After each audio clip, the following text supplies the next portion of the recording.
Médica intensivista pediatra, egresada de la Universidad Ricardo Palma. Médica pediatra, Universidad de San Martín de Porres, actualmente laborando como asistente en la Unidad de Cuidados Intensivos Pediátricos del Instituto Nacional de Salud del Niño de San Borja, Unidad de Cuidados Intensivos Pediátricos Oncológicos y la Unidad de Cuidados Intensivos Pediátricos de la Clínica Angloamericana. Bienvenida, doctora.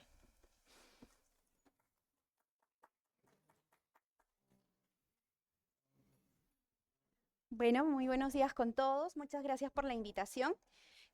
Bueno, para completar, creo que estas ponencias vamos a hablar de un tema muy importante que abarca en el paciente pediátrico en general y en este caso en el paciente pediátrico crítico. ¿Qué es la nutrición en paciente crítico pediátrico? Esto es a manera de lo que vamos a ir viendo durante toda la exposición, un poco de introducción, fisiopatología para que entendamos qué tan importante es la nutrición, valoración nutricional, requerimiento nutricional, el inicio de nutrición temprano y bueno, todo lo que tiene que ver con nutrición enteral versus parenteral. Estos cuatro recuadros es importante tenerlos en cuenta ya que nuestros pacientes pediátricos son niños que se encuentran en crecimiento tanto físico y también del desarrollo cognitivo. Sabemos también que tienen reservas limitadas y hay mayores necesidades ante ello. Y pues muchos de nuestros pacientes pediátricos ingresan con una malnutrición previa y pues esto agrava más la estancia tanto en la unidad, ¿no? Y además de, pues, de muchos de ellos venir con algún tipo de intolerancia o anorexia, ¿no? Entonces, ¿qué pasa con el metabolismo en el paciente pediátrico crítico? En general, puede estar generado por algún tipo de trauma, como vemos acá, sepsis, quemaduras o algún tipo de cirugía, ¿no? ¿Y cuál va a ser el sustrato final, o sea, frente a este estrés? ¿Cómo el metabolismo o el cuerpo va a generar este sustrato importante que es la glucosa, ¿no? A través de la gluconeogénesis, degradando tanto proteínas como lípidos. Entonces, vamos a tener un poco, ahorita voy a explicar, pero más adelante voy a explicar un poco más detallado, de qué es lo que pasa en las fases iniciales. En la fase inicial, cuando hay un paciente crítico, cuando entra en todo el estrés, vamos a ver un aumento de estas hormonas de estrés, ¿no? El glucagón, el cortisol, catecolaminas, las citoquinas proinflamatorias, que estas a su vez, como les comentaba, van a generar la gluconeogénesis a partir del músculo, a partir de los tejidos adiposos y en general, ¿no? Va a presentar más gasto cardíaco, consumo de oxígeno.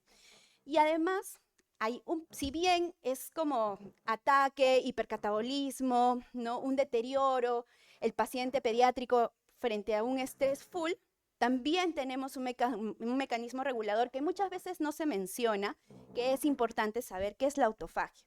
Este mecanismo regulador va a permitir deshacerse de componentes innecesarios o dañados y degradándolos y permitiendo su reciclaje. Entonces, un poquito más de atención con la autofagia, que es durante las primeros 48 horas, que es por eso que vamos a dividir por etapas cómo se da la nutrición.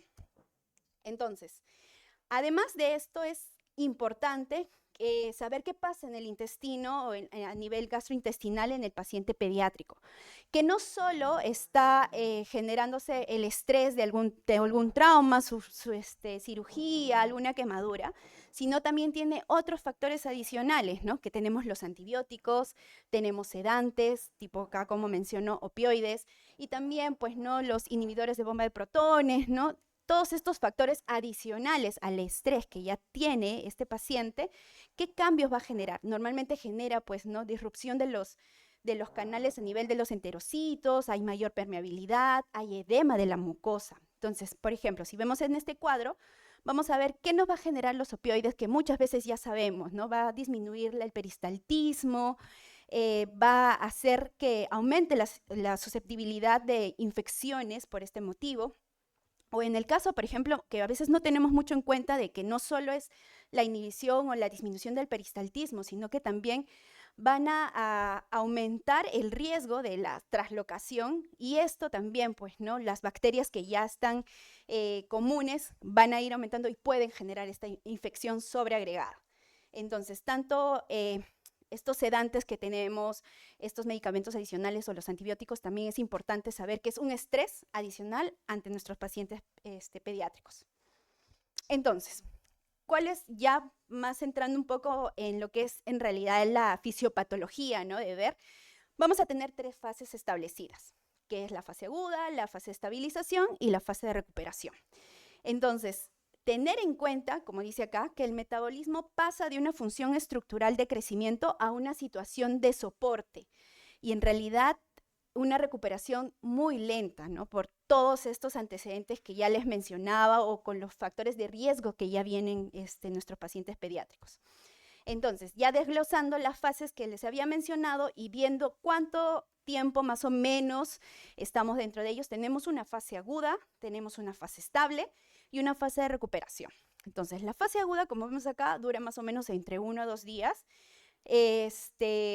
Entre las horas, en este momento habíamos hablado de lo que es el hipercatabolismo, que va a haber una activación del eje hipotálamo hipoficiario, aumento de todas estas hormonas de estrés, la autofagia va a estar en este momento presente, mientras que en la fase de estabilidad vamos a tener entre días a semanas, que es un periodo un poco más tardío, ya va a haber un poco más de recuperación de la homeostasis, y va a disminuir, en este caso todavía van a haber hormonas de estrés, pero van a ir disminuyendo lo que son las respuestas inflamatorias, ¿no? Hablábamos de todo lo que son las citoquinas, entonces ya van a ir disminuyendo. Y en la fase de recuperación muchas veces se habla de semanas, meses, por ejemplo en los pacientes quemados que nosotros vemos, tienen un hipercatabolismo prolongado, incluso hasta 12 meses, un año y medio, incluso ellos es un grupo especial en nutrición que ellos ameritan administrarse algún tipo de medicamento adicional que disminuya este hipercatabolismo y pues no consuma ya de por sí sumarle el estrés inicial que habían presentado. Entonces, como para extrapolar, ¿no? Tenemos acá las fases de la etapa del estrés, la etapa aguda, ¿no? Entonces, tenemos la fase EP, la fase flow, ¿no? Para extrapolar frente a las fases que tenemos de lo que es la fisiopatología del metabolismo. Entonces, vamos a encontrar que en la fase EP y parte de la fase flow se va a encontrar la etapa aguda, y en lo que es la etapa de mantenimiento vamos a encontrar ya la fase flow y finalmente la fase de recuperación, ¿no? Y como ven, más o menos tenemos este tiempo que se encuentra en la etapa aguda, que es de 3 a 36 horas, 48 horas, ¿no? Y trata el cuerpo de por sí con este mecanismo de autorregulación que es la autofagia, defenderse. Y luego posteriormente pues viene esta etapa de mantenimiento para finalmente entrar en una fase de recuperación. Entonces, ya sabiendo estas etapas, encontrándonos, sabiéndonos que nuestro paciente crítico está viniendo con diferentes afectaciones, sabemos que vamos a tener 2 tipos de fuentes, tanto una interna como una externa. La interna, la fuente, como hemos visto, el sustrato final, que es la glucosa, nos va a dar a través de lo que es todo el hipercatabolismo y la autofagia que les mencionaba. Y la parte externa, ahí entra nuestro trabajo, ¿no? Soporte nutricional. Que bueno, muchas veces, si inhibimos esta autofagia que menciono, va a ser normalmente por el soporte nutricional. O nos vamos a no dar nada de alimentación o nos vamos al extremo de aumentar, de sobrealimentar y poner en riesgo. Entonces va a disminuir incluso este soporte nutricional, va a disminuir la génesis de la energía energética de la autofagia, y finalmente puede aumentar la falla multiorgánica y desencadenar, ¿no? O sea, puede empeorar en este caso. Entonces, para eso es importante saber lo que es la autofagia. Entonces, ya ahora sí sabiendo todas estas fases de la fisiopatología, vamos a ver la valoración nutricional. Muchos de acá no pesamos, no tallamos, a la justa sabemos el peso aproximado porque es un paciente crítico, tiene 1 año, sí debe pesar 10 kilos aproximadamente, 2 años ya 12, ¿no? Lo que nos han enseñado en pediatría en general. Pero no, es importante porque ya hemos visto que nuestros pacientes, bueno, nuestra población en general viene con una desnutrición previa. Entonces sí tenemos que saber cuánto de calorías y qué tanto le tenemos que aportar, porque estos niños están en desarrollo. Recuerden, siempre están en desarrollo, entonces los niños tienen que alimentarse. Entonces, Vamos a ver acá los grupos de mayor riesgo nutricional, que son pues, ¿no? los que se encuentran obviamente en ventilación mecánica de más de 7 días, o en algún tipo, que si están en alguna fase de destete y están teniendo algún fallo. Los pacientes que tienen también uso de relajantes musculares, no solo de 7 días, hablamos desde el uso, desde el primer día de los relajantes musculares. Los traumas neurológicos, nuestros pacientes oncológicos también son un grupo muy especial que tiene mayor riesgo nutricional, y también los quemados. Además que los pacientes, pues, ¿no? que vienen con una desnutrición previa, y estos niños que deberíamos irlos pesando, incluso a veces diario o al menos semanal, espero, niños que van a ganar más del 10% de su peso desde el ingreso. Estos niños también tienen un factor de riesgo. Entonces, vamos a tener que realizar algún cribado nutricional. No hay ningún score, pero hay tablas, hay cintas que nos pueden ayudar.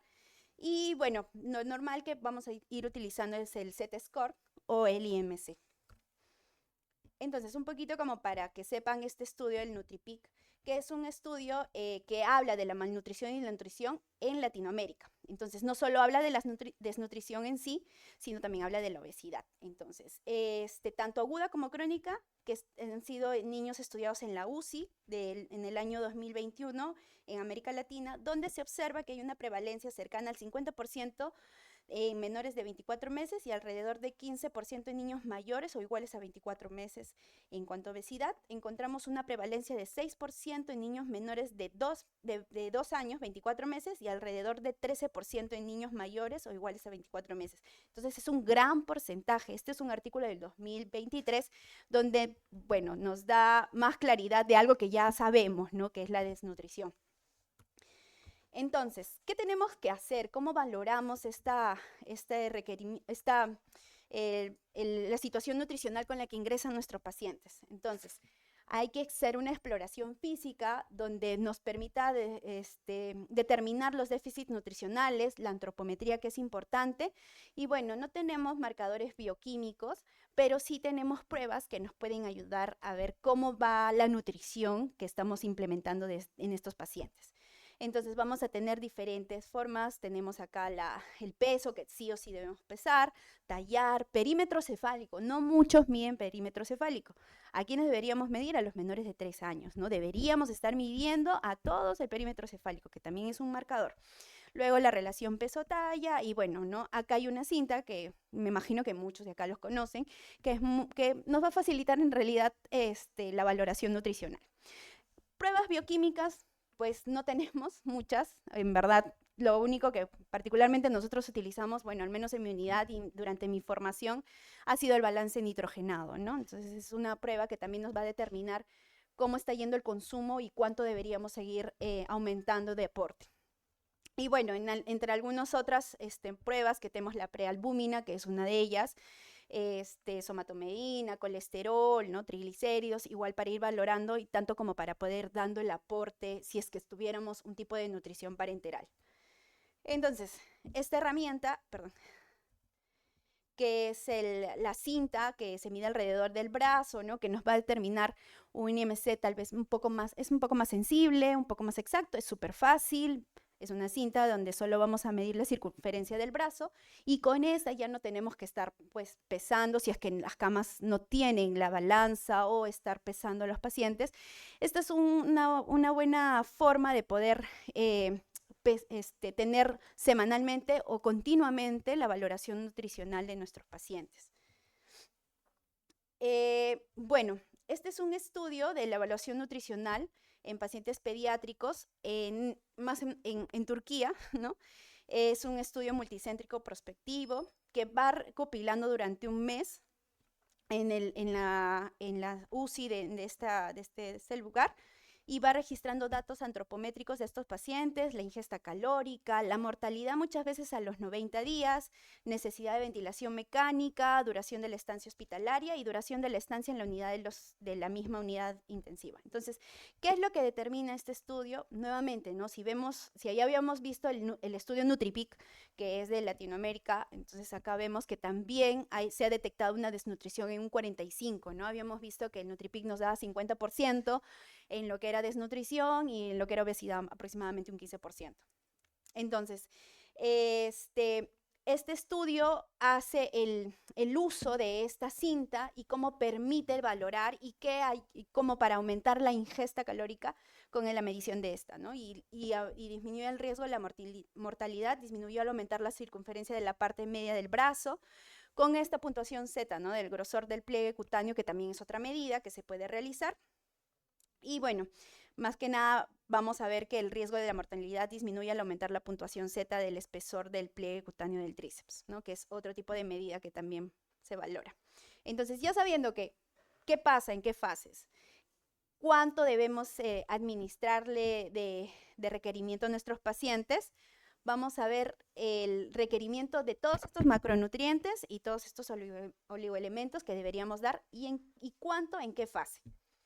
Entonces, ¿qué pruebas exactas nos pueden dar? Ya sabemos que nuestro paciente pediátrico pues está dentro de una derivación, digamos, estándar, no sé, menos de 2, entre el menos 2 más 2, digamos, ¿no? Y las pruebas exactas para ver cuánto de calorías deberíamos administrar, el gold estándar, tenemos la calorimetría indirecta, que pues nosotros, en verdad, en nuestra unidad no la tenemos, y he tenido el gusto de poder verla, el uso en un ventilador, cuando rotamos en nutrición nosotros, pero ¿cuál es la prueba que sí nos podría ayudar? Es la de Schofield, que es muy simple, que no deberíamos aumentar el factor de corrección, como vemos acá el cuadrito, vamos a ver solo con peso y talla, ¿no? Según la OMS, con peso, y ahí según la cantidad, solo reemplazando el peso y la talla, podríamos tener la cantidad de calorías que vamos a poder de tener que administrar. Entonces, todo esto que nos va a permitir esta administración de calorías va a permitirnos mejorar el balance nitrogenado, ¿no? Entonces, hay un alto catabolismo, ya habíamos visto, y hay una renovación proteica por toda esta gluconeogénesis, va a haber migración de aminoácidos, va a haber una redistribución también de estos macronutrientes, va a haber síntesis también de proteínas, el estrés va a aumentar todo este consumo. Y también, pues, ¿no? Como hemos visto en la parte proteica, el balance nitrogenado nos va a permitir a nosotros valorar cuánto de proteínas le estamos dando. En lo que es lípidos, va a haber mayor ritmo de oxidación de ácidos grasos, va a aumentar la hidrolasa de colesterol por el aumento tanto de estas hormonas de estrés como la adrenalina, estas citoquinas que va a movilizar el tejido adiposo, los aminoácidos también van a ser depurados por el hígado y va a haber una reesterificación como los triglicéridos, ¿no? Y a la vez también se va a reducir la tasa máxima de oxidación de glucosa. Entonces hay que también tener en cuenta este consumo excesivo de glucosa, ¿no? Como aporte al principio del paciente crítico. También vamos a ver el alto cociente respiratorio, va a haber un aumento de consumo de oxígeno, como hemos visto, mayor incremento de producción del CO2. Esto también va a generar una esteatosis hepática. Y bueno, ¿no? Los objetivos que hemos visto hasta 180 de glucosa, incluso hasta 200, y evitar pues el uso de insulina, ¿no? En estas etapas. Entonces, ya tenemos cuánto de calorías vamos, ya tenemos a nuestro paciente en qué estado nutricional se encuentra y ahora vamos a ver cuánto de calorías ya va a necesitar al ingreso. Entonces, ¿cuánto le vamos a generar en este caso por cada etapa más o menos? Habíamos hablado de las 3 fases, la fase de recuperación, la fase estable y la fase aguda, ¿no? Entonces, acá vamos a ver por edades, por grupo etario, la cantidad de calorías aproximadas que deberíamos estar generando. Entonces, es tan importante ser tan minuciosos que tengamos que administrar y saber cuánto de calorías. Por eso es importante saber incluso hasta las fórmulas, cuánto de calorías nos dan, las poliméricas, las hidrolizadas en otros casos, ¿no? Y bueno, y acá vemos la cantidad de proteínas. Muchas veces, y ahora vamos a ver también un estudio de unas guías, cuánto de proteínas inicialmente deberíamos dar, ¿no? Deberíamos iniciar con 1.5 de proteínas, sí o sí, y según eso, valorando, claro, el estado previo de algún tipo de comorbilidad con el que ingresa, para ir disminuyendo o aumentando. Entonces, ¿qué nos dice la Sociedad Europea de Pacientes Pediátricos, tanto pediátricos y neonatos, el SPNIC? ¿no? A lo que es la nutrición o el soporte nutricional en estos pacientes pediátricos. Entonces son unas guías, ¿no? Que nos dan recomendaciones, porque muchos de nuestros estudios son guías, son recomendaciones, ¿no? Entonces, ¿qué nos habla? Por ejemplo, en los pacientes los requerimientos deben estar generándose, por ejemplo, no deben ser excedidos de lo que se ha calculado tanto con la fórmula o con la calorimetría indirecta. Es recomendado también el inicio de glucosa, sí, para evitar las hipoglicemias, pero no llevarlas a las hiperglicemias, ¿no? Y acá, como les mencionaba, cuánto es el porcentaje de proteínas con el que deberíamos iniciar, más o menos es un 1.5 gramos por kilo por día, ¿no? ¿Para qué? Para evitar lo que es el balance negativo, ¿no? Cuando hagamos alguna prueba para ver qué tanto lo estamos nutriendo a nuestros pacientes. Bueno, ya sabiendo todo esto, pasamos al tipo de nutrición parenteral y enteral. ¿Cuál es lo ideal que deberemos iniciar? Entonces, ¿cuáles son los beneficios? Obviamente siempre vamos a optar por la nutrición enteral, ¿no es cierto? Y bueno, los beneficios creo que ya son muy claros, ¿no? Que va a disminuir, pues, no todo este proceso proinflamatorio, va a disminuir días de ventilación mecánica, y con ellos, pues, nos va a reducir los costos, va a reducir mortalidad, vamos a tener a pacientes mejor alimentados. Entonces, todos estos beneficios aportan mucho en el inicio de una nutrición temprana. Y según el SNIC, también cuáles son las recomendaciones o en qué momento iniciar, habla de las primeras 24 horas, ¿no?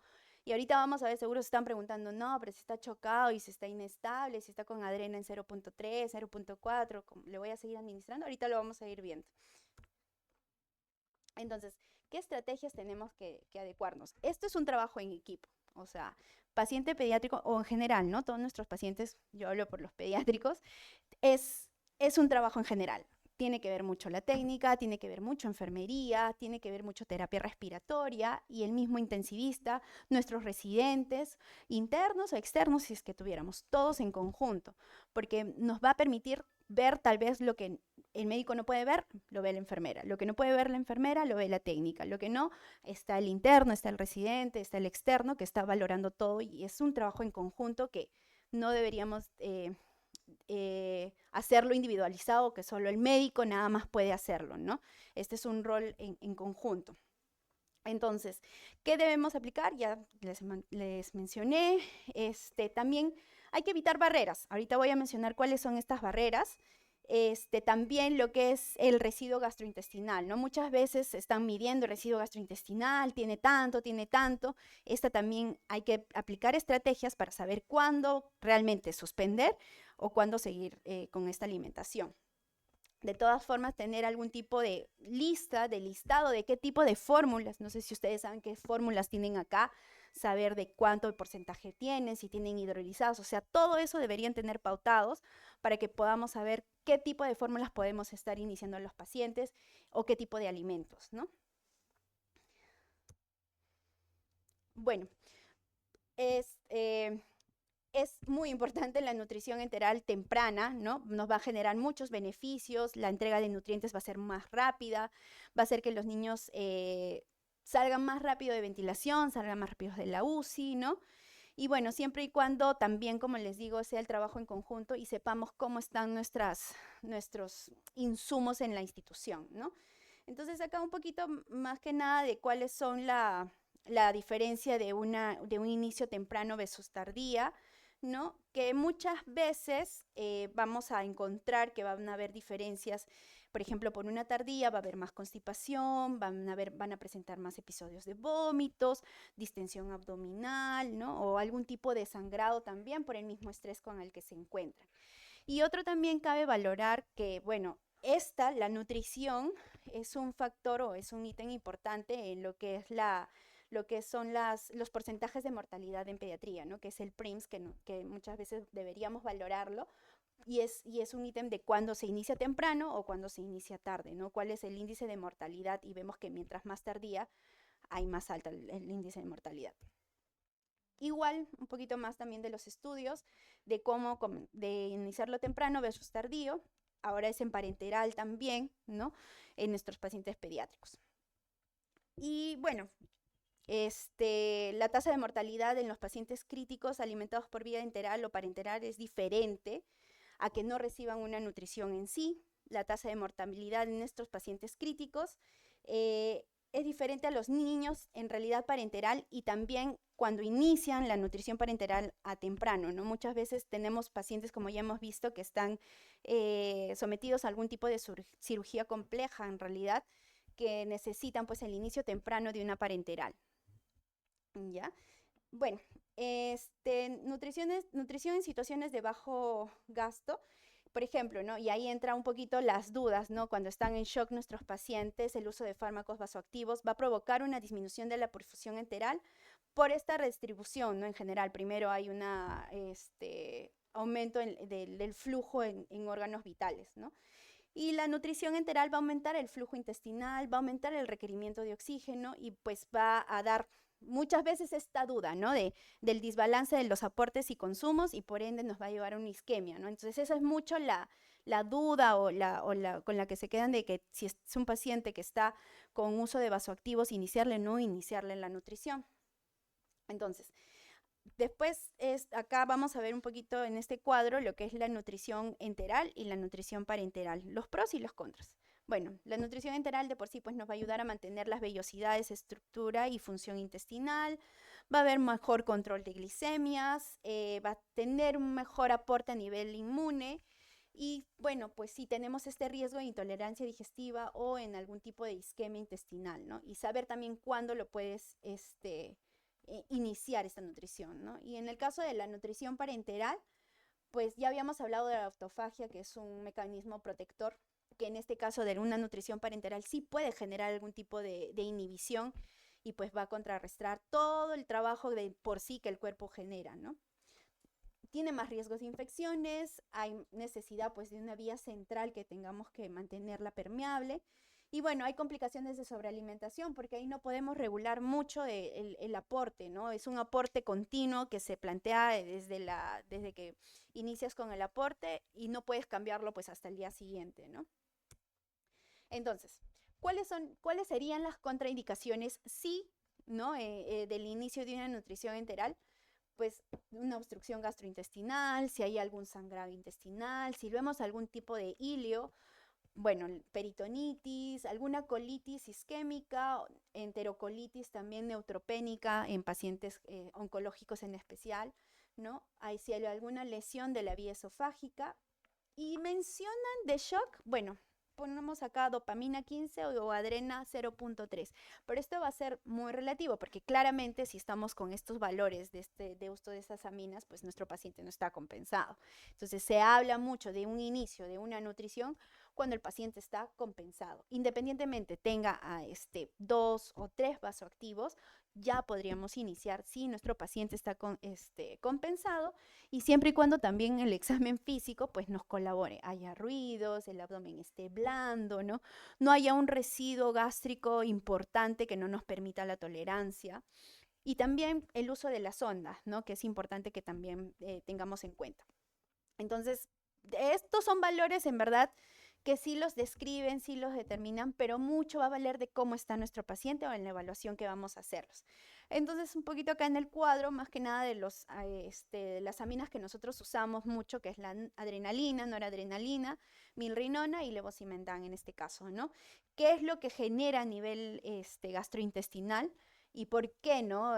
Tenemos un poco de temor muchas veces cuando están descompensados, cuando están con uso de muchas aminas, no iniciar. Ahora vamos un poco con la nutrición parenteral, que bueno, como les había mencionado ya antes, no se va a recomendar durante las primeras 24 horas. Lo que sí nos va a facilitar es la administración, pues, ¿no? Completa de lo que son electrolitos y oligoelementos, en este caso, vitaminas, aminoácidos en general.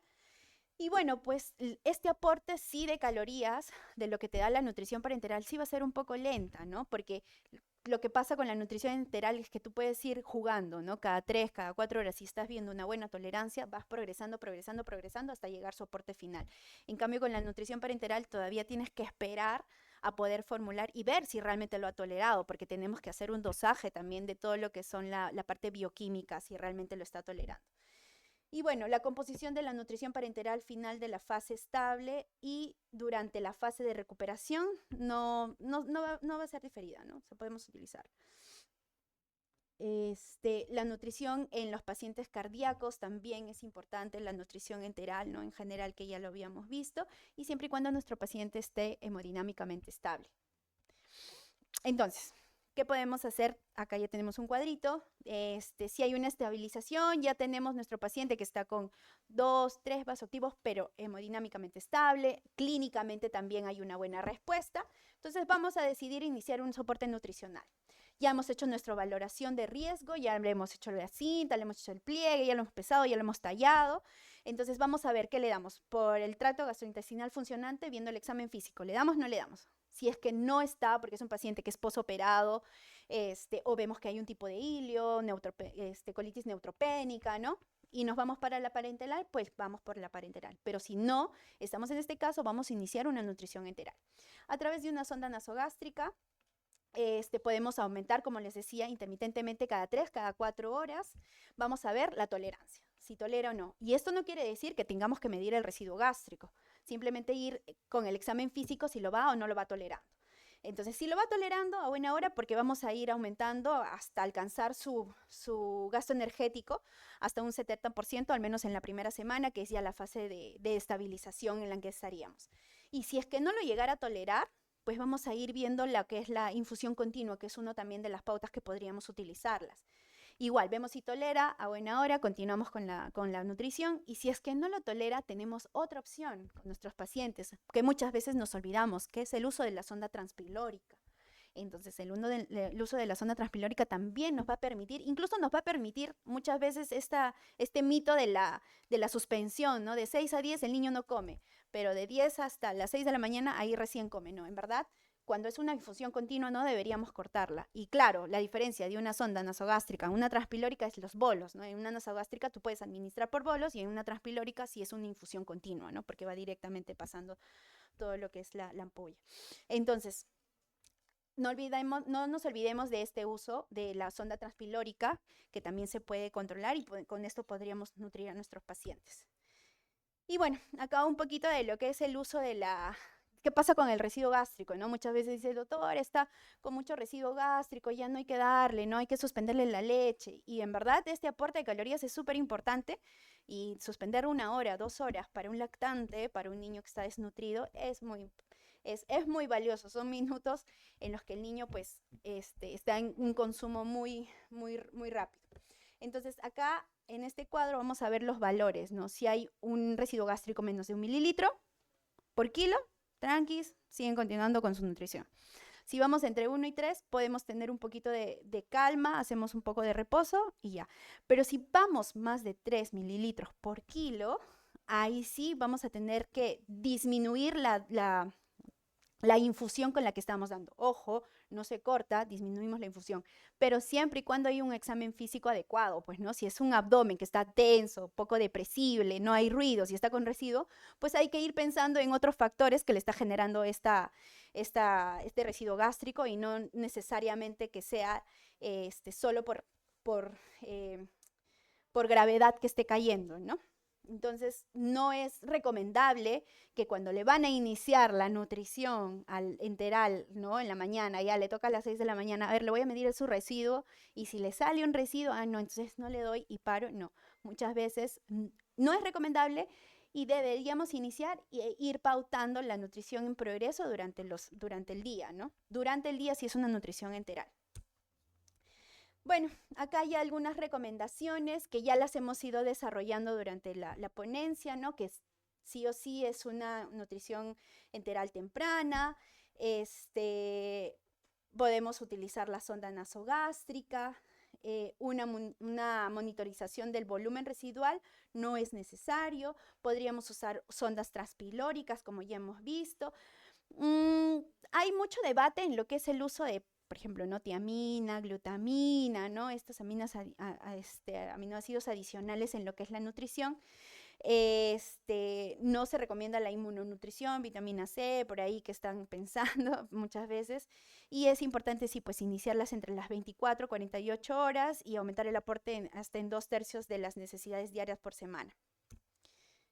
Y bueno, ¿cuáles son nuestras barreras que ya les mencionaba, ¿no? Muchas veces el ayuno antes de procedimientos, ¿no? Cuando nuestros niños están con lactancia materna exclusiva y el anestesiólogo te dice, no, que tenga 8 horas de NPO. Entonces, es saber la fisiología, cómo es la absorción de una leche materna que es diferente a una fórmula, y conversarlo, ¿no? Porque realmente conversando y explicándolo, tú puedes decir, ya, no son 8 horas, 4 horas, 3 horas, y podemos ir disminuyendo así el ayuno de nuestros pacientes. La restricción de líquidos es muy importante. Muchas veces preferimos diluir nuestros antibióticos en 100 cc, en 50 cc, en 20, o sea, en más volumen nuestros antibióticos, nuestros medicamentos adicionales, y pues para la nutrición ya lo que sobre. No, debería ser al revés. Tratar de disminuir nuestro aporte de líquidos que se pudiera con todos estos medicamentos, y este líquido sobrante, pues sumarle en la nutrición, ¿no? El retraso de la colocación de sonda de alimentación, no muy pocas veces he visto esto, pero sí la transpilórica, ¿no? Ir pensando en esta otra opción. Si hay algún tipo pues, de disfunción gastrointestinal, pues ahí ya no tenemos mucho que combatir.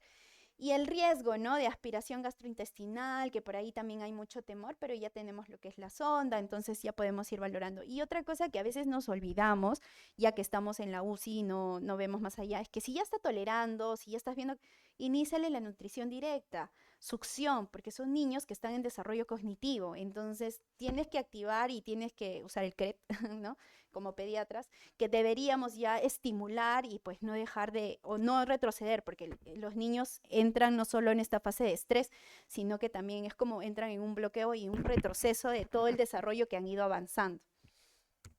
Y bueno, nuestro gran desafío es interpretar estos cambios de las rutas metabólicas que hemos estado viendo instaladas durante todas estas fases, que han sido producidas por estas diferentes injurias, y pues diseñar un plan de alimentación con nuestros niños individualizados, pesándolos, tallándolos, teniendo las medidas que tengamos y dándoles en la etapa que tienes, ¿no? Y siempre y cuando manteniéndolo todo en un equilibrio, ¿no? Para todos. Estas son las revistas de donde he estado haciendo mi presentación.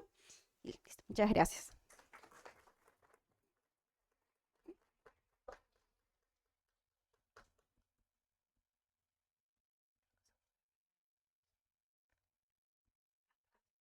Preguntas del Zoom.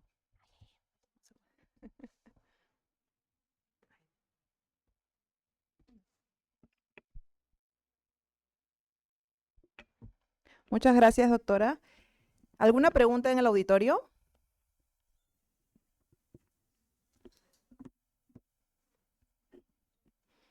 No ha quedado claro. A continuación, el doctor Guzmán, jefe de la División Materno-Infantil, le hará presente de un diploma y un recuerdo por habernos acompañado el día de hoy. Muchas gracias.